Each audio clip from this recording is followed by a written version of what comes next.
Madam, ವೇದಿಕೆ ಮೇಲೆ ಹೇಳದಂತೆ ನಿನ್ನೆ ಹಳ್ಳಿಕಟ್ಟಿ ಸರ್ ಕೂಡ ನೀವು ಹೆಸರಂತ ಹೊಂದಿರಿ.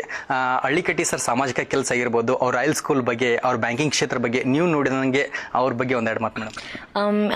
ಇಲ್ಲಿವರೆಗೂ ಮುದೋಳ್ಗೆ ನಾನು ಹಳ್ಳಿಕಟ್ಟೆ ಸರ್ ಅವರ ಬ್ಯಾಂಕಿಗೆ ಸಂಬಂಧಪಟ್ಟಂತಹ ಕಾರ್ಯಕ್ರಮಗಳಿಗಾಗಿ ಬರ್ತಿದ್ವಿ. ಬಟ್ ಈ ಬಾರಿ ಬಂದಾಗ ನನಗೆ ಗೊತ್ತಾಗಿದ್ದು ಅವರು ರಾಯಲ್ ಇಂಟರ್ನ್ಯಾಷನಲ್ ಸ್ಕೂಲ್ ಅಂತ ಹೇಳಿ ಆರಂಭಿಸಿದ್ದಾರೆ. ಸೊ ಹೆಸರಿಗೆ ಮಾತ್ರ ರಾಯಲ್ ಅಲ್ಲ, ರಾಯಲ್ ಆಗಿ ಆ ಸ್ಕೂಲನ್ನು ನಡೆಸ್ತಾ ಇದ್ದಾರೆ. ಇವತ್ತು ನನಗೆ ಕಂಟಿನ್ಯೂಸ್ ಶೋಗಳಿದ್ದ ಕಾರಣ ಆ ಶಾಲೆಗೆ ಭೇಟಿ ಕೊಡೋದಕ್ಕಾಗಿಲ್ಲ. ಬಟ್ ಒಂದಷ್ಟು ಮಾಹಿತಿಗಳನ್ನ ನಾನು ತಿಳ್ಕೊಂಡಿರೋ ಕಡೆಯಿಂದ ನನಗೆ ಗೊತ್ತಾಗಿದ್ದು, ಪ್ರತಿಯೊಂದು ಒಂದು ಇಂಟರ್ನ್ಯಾಷನಲ್ ಎಜುಕೇಶನಲ್ ಸಿಸ್ಟಮ್ ಅಲ್ಲಿ ಏನೇನು ಇರಬೇಕು, ಇಂಟರ್ನ್ಯಾಷನಲ್ ಸ್ಕೂಲಿಂಗ್ ಅಲ್ಲಿ ಏನೇನು ಇರುತ್ತೆ ವಿಷಯಗಳು, ಅದನ್ನ ಅವರು ನಮ್ಮ ಉತ್ತರ ಕರ್ನಾಟಕದಲ್ಲಿ ಮುಧೋಳಲ್ಲಿ ತಗೊಂಡ್ಬಂದಿದ್ದಾರೆ. ರಾಯಲ್ ಇಂಟರ್ನ್ಯಾಷನಲ್ ಸ್ಕೂಲಲ್ಲಿ ಒಂದು ಮಗು ಒಂದು ಶಾಲೆಗೆ ಬರೀ ಕಲಿಕೆ ಅಷ್ಟೇ ಅಲ್ಲದೆ ಬೇರೆ ರೀತಿಯ ಎಲ್ಲಾ ವಿಷಯಗಳ ಜ್ಞಾನವನ್ನ ಸಂಪಾದಿಸೋದು ಈಗಿನ ಸ್ಕೂಲಿಂಗ್ ಅಲ್ಲಿ ಬಹಳ ಮುಖ್ಯ ಆಗುತ್ತೆ. ಸೊ ಆ ರೀತಿಯ ಒಂದು ಕೆಲಸವನ್ನ ಅರಳಿಕಟ್ಟೆ ಸರ್ ಅವರು ಮಾಡ್ತಾ ಇದ್ದಾರೆ. ನಮಗೆ ಬಹಳ ಬಹಳ ಸಂತೋಷ.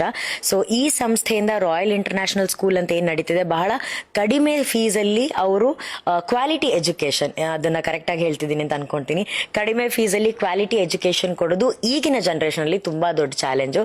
ಆ ಚಾಲೆಂಜ್ ನ ಬಹಳ ಉದಾರ ಮನಸ್ಸಿನಿಂದ, ದೊಡ್ಡ ಮನಸ್ಸಿನಿಂದ ಅರಳಿಕಟ್ಟೆ ಸರ್ ಮಾಡ್ತಾ ಇದ್ದಾರೆ. ಅವ್ರಿಗೆ ನನ್ನ ಕಡೆಯಿಂದ ಅಭಿನಂದನೆಗಳು.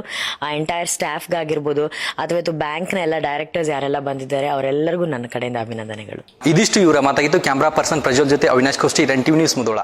ರನ್ ಟಿವಿ ನ್ಯೂಸ್ ವಿಡಿಯೋಸ್ ನೋಡಲು ಸಬ್ಸ್ಕ್ರೈಬ್ ಮಾಡಿ, ಬೆಲ್ ಐಕಾನ್ ಪ್ರೆಸ್ ಮಾಡಿ.